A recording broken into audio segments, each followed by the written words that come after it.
Gorman would write a series of lengthy stories, a deep investigation into the NSA, Thin Thread, and the warrantless surveillance of millions of Americans. Gorman is the reporter. It's their off lead today. NSA killed system. But Drake wasn't the only leaker. Other stories broke. High-ranking officers in the Justice Department. The New York Times revealed the story of that standoff in Attorney General Ashcroft's hospital room.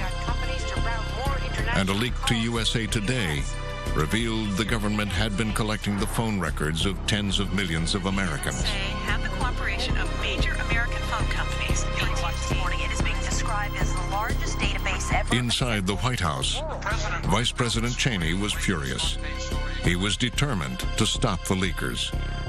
You've known Dick Cheney. I've known him for a long time. He was always upset about leakers, so this was not out of character. It fit within the character that he was, whether he was Secretary of Defense or Chief of Staff to the President.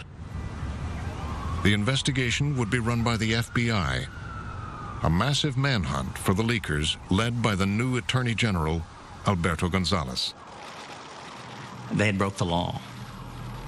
They leaked classified information. That's against the law. The job of the Department of Justice is to prosecute those who break the law.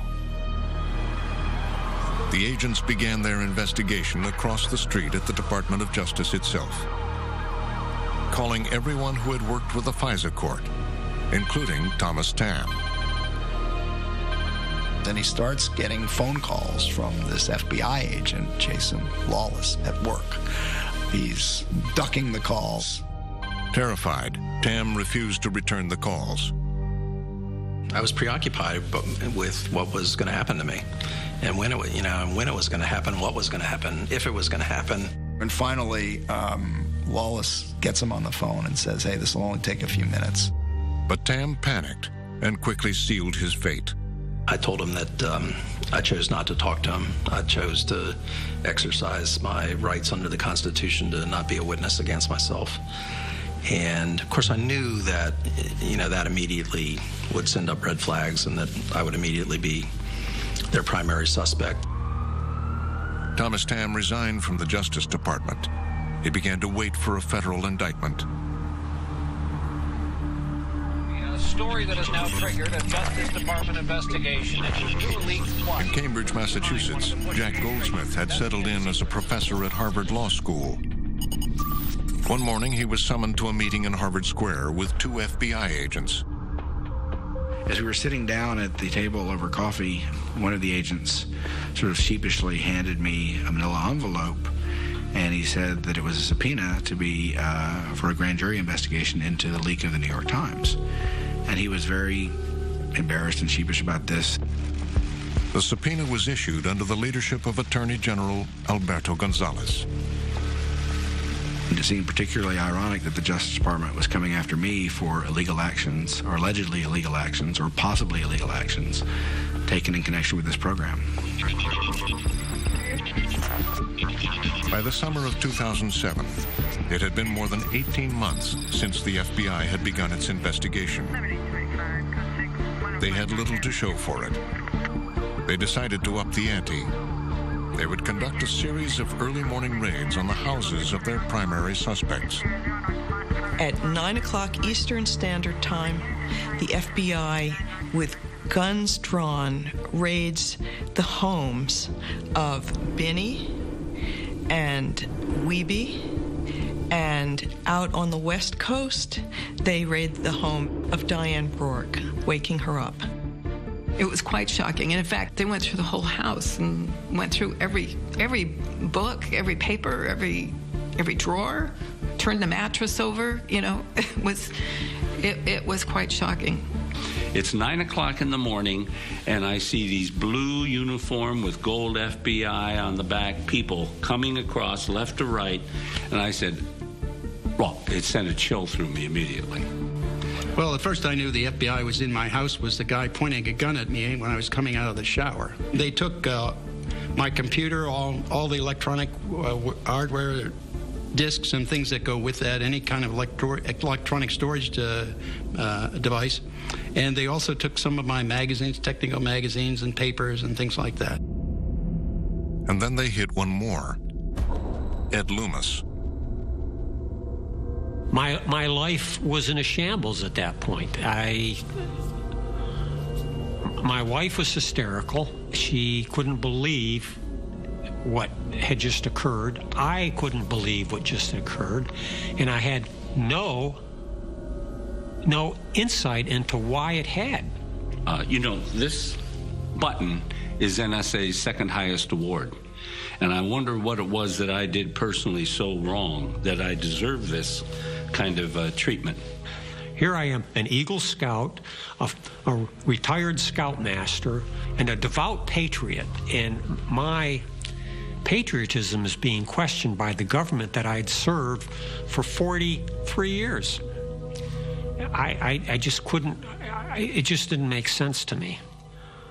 You feel pretty low. Your self-esteem takes a big hit.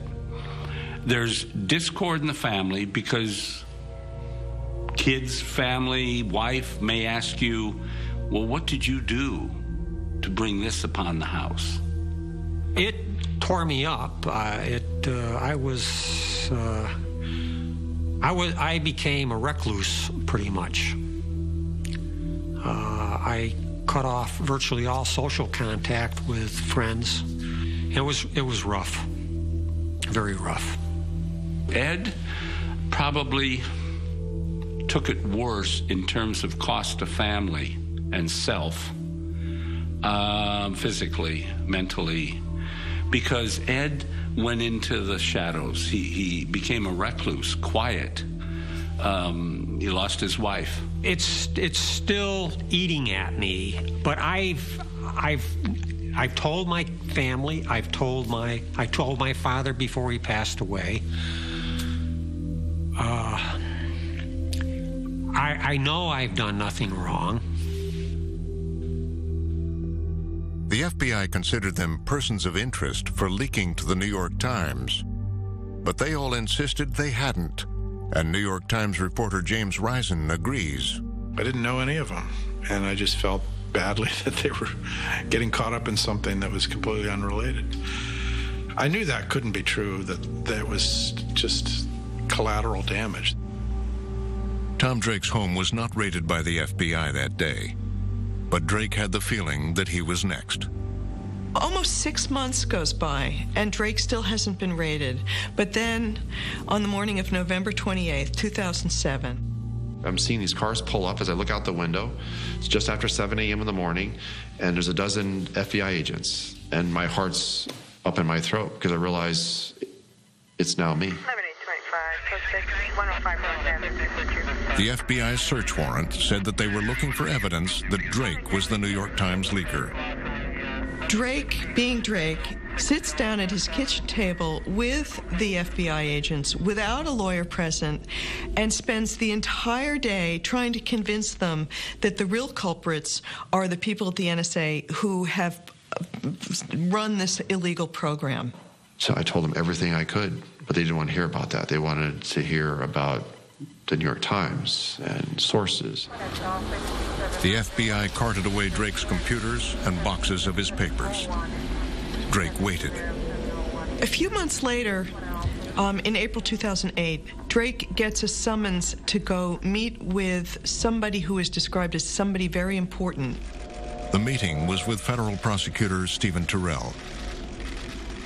When Drake sits down, Terrell says to him, "Mr. Drake, you are screwed." Terrell had no hard evidence Drake ever spoke to the New York Times or that he had given any classified material to the Baltimore Sun. Nevertheless, Terrell said the FBI had discovered classified documents on Drake's computer and in his basement, a felony. He proceeded to tell me, "How would you like to spend the rest of your life in prison, Mr. Drake, unless you cooperate with our investigation? We have more than enough information to put you away for a long, long time. You better start talking." And they talked numbers, 478 months, 35 years. The government said he would have the blood of soldiers on his hands for what he did. Terrell wanted Drake to confess and admit that he was the center of a conspiracy involving Rourke, Binney, and the others. I was not going to plead out